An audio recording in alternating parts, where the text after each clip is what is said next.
Sin lugar a dudas, este 2026 estamos viendo uno de los eventos cinematográficos del año. Y es que hace poquito se ha estrenado La Odisea de Christopher Nolan. Y para ello, en lugar de traer una reseña o una crítica sobre la película, lo que yo creo que ya se ha hecho bastante, he querido traer 10 detalles curiosos o 10 datos curiosos que creo que si has visto la película o no, lo vas a agradecer. Eso sí, con spoilers, algunos de ellos de los datos, por lo que yo ya voy avisando. Para ello, voy a empezar.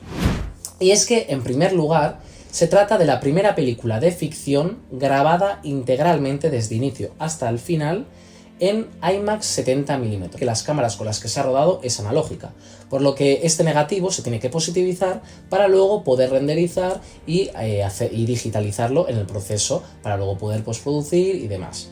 Hay que mencionar que la relación de aspecto, en este caso, nosotros estamos más acostumbrados en la actualidad, por el tipo de pantallas y televisiones que tenemos en casa, a una relación de aspecto mucho más panorámica, pero es que en este caso es mucho más cuadrada, y esto agrega profundidad y detalle a la imagen.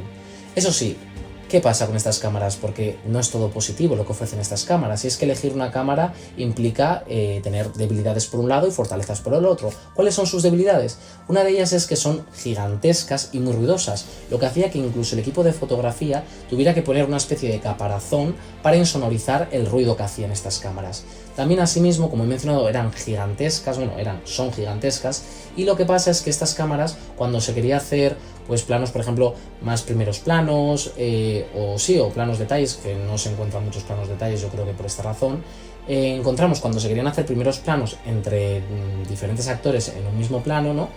Tenían que colocar en la cámara un sistema bidireccional de espejos para que el otro actor pudiera ver a su compañero de escena, porque es que esta cámara ocupaba tanto que era imposible, lo que crea una idea en la que se puede ver cómo mejora mucho a nivel estética pues la imagen con estas cámaras. Otro aspecto del que se está hablando es que se dice que Homero escribió estas historias, y déjame decirte que por parte sí y por parte no. Déjame contradecir un poco a la mayoría de las personas, que son pues la gran parte de la sociedad las que afirman esto. Y es que antes de nada déjame hablarte sobre Homero. Se dice que Homero era ciego y que era jonio. Sin embargo, muchos historiadores aún no han dejado entrever de dónde era él realmente, ya que se le atribuye a diferentes lugares por los escritos que han quedado. Lo mismo ocurre con su natalicio, y es que se dice que sí que nació seguramente antes del año 700 a.C., pero no se ha establecido el año concreto. Vale, ¿por qué menciono lo de si es su escrito o no? Porque antes de nada, tanto la Ilíada como la Odisea ya eran historias que se habían creado en el imaginario colectivo de las personas de aquella época, es decir, se daban por tradición oral, eran historias que se contaban. Lo que sí que hizo Homero fue ser la primera persona en dejar por escrito ambas historias, ya que los seres mitológicos, al final, ¿no? La mitología era una forma de tratar de explicar el mundo, de lo desconocido, lo que no podían explicar los hombres, y al final esta vuelta a Troya, ¿no? De la guerra de Troya, pues le interesó y lo dejó por escrito. Lo que seguramente se hizo fue agregar su propio estilo, y realmente ambas obras son en cierta forma la cumbre de la epopeya grecolatina a la par que de la literatura occidental, lo que tiene mucho mérito por parte de Homero. La guerra de Troya.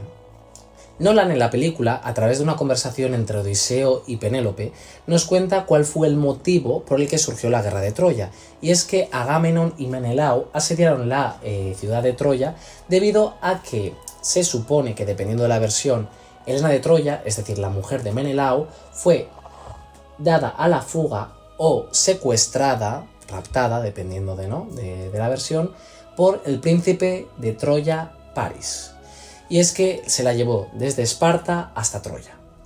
Y claro, ¿qué pasa con la guerra de Troya? Y es que la guerra de Troya, a través de documentos que han quedado, a través de restos arqueológicos y demás, se sabe que tiene documentación histórica, o sea que ocurrió.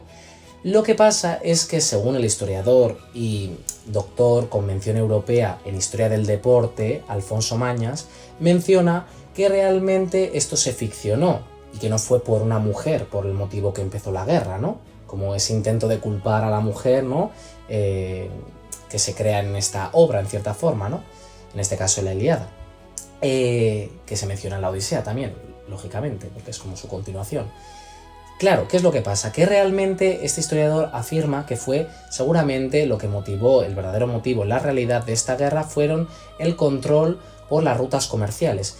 Los restos de la ciudad encontrados en la península de Anatolia, según parece, Troya, en cierta forma, ¿no?, en esos restos que se han encontrado, mediante el estrecho de los Dárdanos, se llegaba al Mar Negro. Era como la forma para llegar al Mar Negro mediante este estrecho, el cual tenía el control Troya. ¿Y qué había ahí de su interés? Pues en este caso había como unas cuevas en las que estaba el estaño. Y es que, según este historiador, el estaño en aquella época tenía casi la misma importancia que a día de hoy podría tenerlo el petróleo, debido a que, combinando el estaño con cobre, se creaba el bronce. ¿Y por qué era interesante el bronce? Debido a que eso implicaba poder tener armas más fuertes para poder luchar en batalla y en las guerras, lo que daba pues mayor riqueza y mayor control sobre el resto de imperios. Por lo que podemos decir que no fue por una mujer por lo que empezó esta guerra. ¿Ulises o Odiseo? Yo aquí estoy viendo mucha confusión, pues déjame decirte que ambos, sí, y es que ambos son la misma persona. Lo que ocurre es que los romanos, tras vencer a Grecia, adquirieron muchísimas, o sea, básicamente lo que hicieron los romanos fue coger todo lo griego y se lo llevaron para ellos. Y lo que hicieron fue, pues por ejemplo, en las artes, como en el teatro, la arquitectura y la escultura, copiaron directamente a los griegos, dándoles un poco pues su propio estilo romano en este aspecto. Sí que es cierto que, por ejemplo, cuando Homero escribió la Odisea, el personaje es Odiseo. Sin embargo, Ulises es Odiseo, solo que el Ulises que conocemos es de la tradición romana. Esto mismo ocurre con otros dioses, y es que, por ejemplo, el Zeus que conocemos todos es el dios griego que es a la vez Júpiter en la cultura romana. Lo mismo ocurre entre Atenea y Minerva, o Heracles y Hércules. Y esto ocurre con muchos, ya que al final los romanos adquirieron mucha de la cultura de los griegos, y básicamente lo único que se hizo fue adaptar a su cultura, a su lengua. Otro detalle a destacar, que estamos viendo que todos los actores están mencionando, es que ha sido uno de los rodajes más duros que han tenido en toda su historia como intérpretes. Y es que con un presupuesto de 250 millones de dólares, la Odisea se ha rodado con hasta 600.000 metros de celuloide, lo que equivale a unos 600.000 kilómetros, que llega a ocupar por carretera la distancia entre Madrid y Barcelona. Por lo que podéis imaginaros en montaje la barbaridad de trabajo que han tenido que coger. Se ha rodado en diferentes países, un total de 6 en este aspecto. Y es que encontramos que se ha rodado en Grecia, en Italia, encontramos también Islandia, Escocia, Marruecos y los estudios de la Universal, el Falls Lake, para algunos pues efectos, por ejemplo, prácticos que se toman, pues por ejemplo, del barco, de salidas y demás.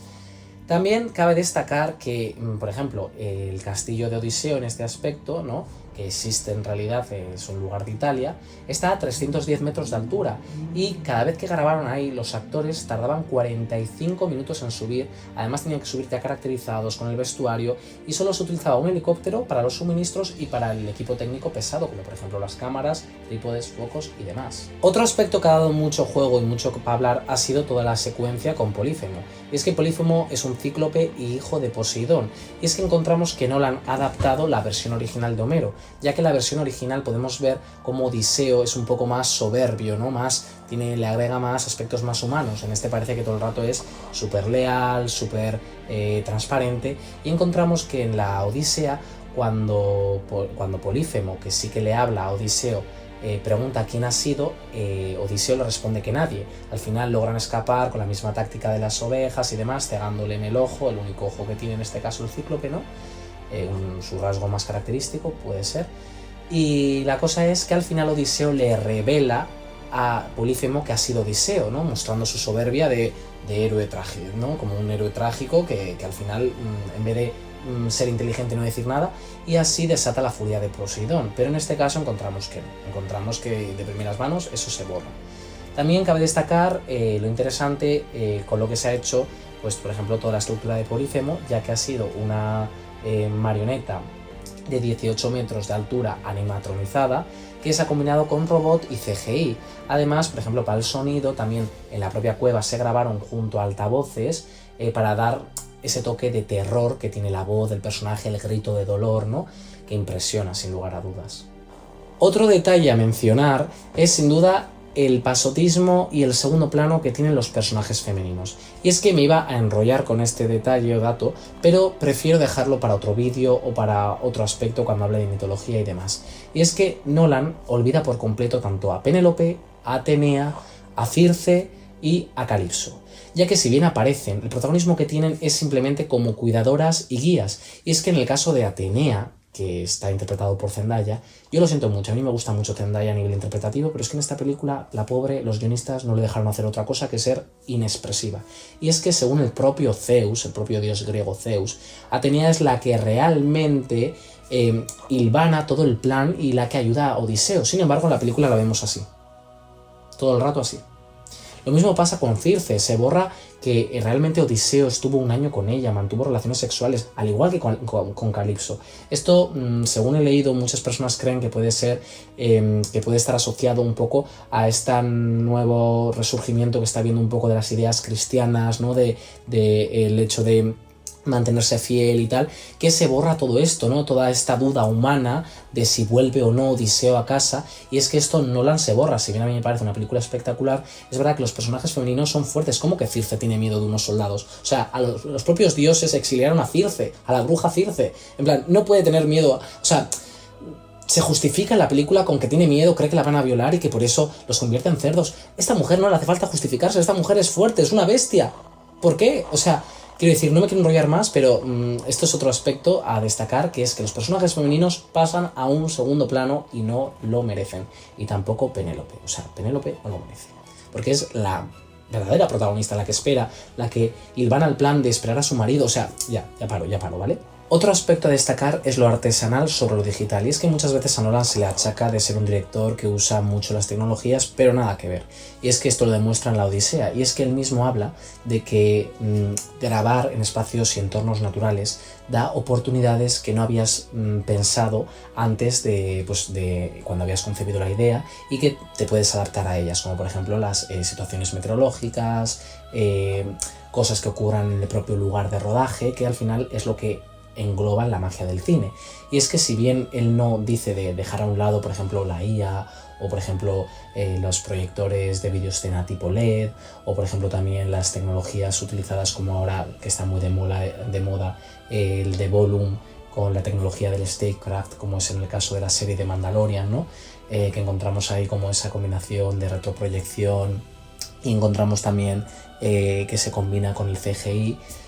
Sí que es cierto que él, en cierta forma, continuamente está sobre lo artesanal, trabajando, como por ejemplo encontramos que, por ejemplo, el caballo que aparece, ¿no? El caballo de Troya, medía 10 metros y llegaba a pesar un total de 2.500 kilos, llegó a meter a 10 actores ahí dentro y realmente hacía que el agua entrara.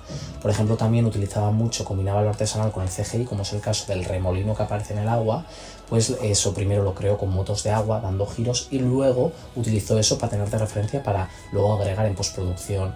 También encontramos como incluso cuando a los actores se les levanta, se utilizó un sistema denominado de trinquetes, en los que literalmente se les cogía a los actores por los aires, ¿no? También encontramos que, por ejemplo, toda la secuencia de Circe en la que convierte a los soldados en cerdos, literalmente se utilizaron prótesis físicas, o sea, prótesis que ahí tuvo una labor, el equipo de caracterización increíble, ahí no había CGI. También encontramos que, por ejemplo, en cuanto a lo que él habla, ¿no?, de la espontaneidad de grabar en espacios naturales, encontramos que los delfines que aparecen en el agua, ¿no?, en ese plano mítico, vemos que eso fue una casualidad que el director de fotografía cogió mientras estaba grabando y aprovechó ese plano, ya que esos delfines eran reales. Y así continuamente, ¿no? Vemos cómo lo artesanal tiene, está primordialmente sobre lo digital, y que lo digital en todo momento se apoya, ¿no? Muchos están criticando la versión de Nolan sobre la versión original de Homero. Sin embargo, algo que Homero no pudo conseguir por el medio en el que se dirigía, en este caso la literatura, Nolan lo consigue sobrepasar con mayor espectacularidad. Y es que, como bien sabemos, el arte del cine es el más multidisciplinar que existe, combinando casi todas las ramas artísticas que te puedas imaginar. Y es que además posiblemente sea el arte más nuevo, en el que ha tenido más rupturas, más estilos y más referentes en un tiempo mucho más limitado y más frenético respecto a todas las demás artes, porque es mucho más joven y novel que, por ejemplo, puede ser el teatro, la danza, la arquitectura. ¿Y qué es lo que, en mi opinión, le agrega espectacularidad? Pues sin duda el sonido. Y es que esto se lo debemos a Ludwig Göransson, a su música, ya que este año consiguió el Oscar a Mejor Banda Sonora con Sinners. También encontramos que en el año 2024 se llevó el Oscar con Oppenheimer, la anterior película respecto a la Odisea de Christopher Nolan, y sin duda ha creado una melodía ancestral que te agrega espectacularidad a la propia imagen, que tiene su propio lenguaje, que funciona como arte independiente en sí mismo, ¿no? El sonido de esta película es bárbaro. Yo salía de la sala, y mira que no lo vi por desgracia en una sala IMAX, y la gente salía como que había personas que decían que habían salido hasta como con una sensación casi de mareo, y creo que la música consigue dotarte de ese ritmo, de esa ancestralidad que tiene la mitología, ¿no? Que te va al origen, a ese viaje. Casi el sonido es un personaje más que acompaña al propio relato en la propia película.